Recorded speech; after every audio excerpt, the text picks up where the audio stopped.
கொஞ்சம் திட்டு வைங்க சார். எனக்கு பேட்டரி ஜெத்தி சார் உமா வேணும் சார். அவனுக்கு உமாரா குத்து விடாடா.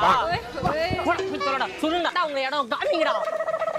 சாதாரண டைல் கடை இவ்வளவு பெரிய சண்டை. சார் நான் சாதாரண டைலுக்கு இவ்வளவு பெரிய சண்டைன்றீங்க. டாய்லெட்ல 2 எடுத்து போட்டு வச்சிட்டான். வரவெல்லாம் தொண்டு பாத்துட்டு போறாங்க. தண்ணியா போனா அங்கே உள்ள மாவு போனா கட்டவே முடியல சார். அப்பா 2 லிட்டர் எல்லாம் போட்டு வச்சிருக்க டாய்லெட்டுக்கு. சார் இருந்து எனக்கு ஒரு பிரயோஜனமும் இல்ல. அதுக்கு நான் வேற எங்கயாவது விட்டு போறேன். ஏன்பா என்னப்பா ஆச்சு அப்படி?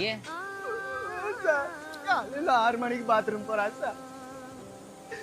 இவனுக்கு 6 மணிக்கு தான் சார் பாத்ரூம்க்கு வெளியே வரான். நானும் அடக்கி பாக்குறேன். என்னால முடியல சார். சார் கோலேஜ் பார்த்தா குச்சி கசக்குதா சார்? இவனை எவ்வளவு நக்கி விடுங்கடா ப்ளீஸ்டா. யாருக்கு நியாயம் வேணும் பாருங்க. டேய் வர டைம் ஆயிடுச்சு. சார் எங்க போறீங்க? கேட்டரிங் டைம் ஆகுது போயிட்டு வரமா. கேட்டரிங் கரண்ட் நாய். ஐயோமா வக்கீலா பக்கத்து மண்டல சாம்பார் ஊத்துறாரு. ரசம் ஊத்துறியா? அடி வாங்கி நல்லா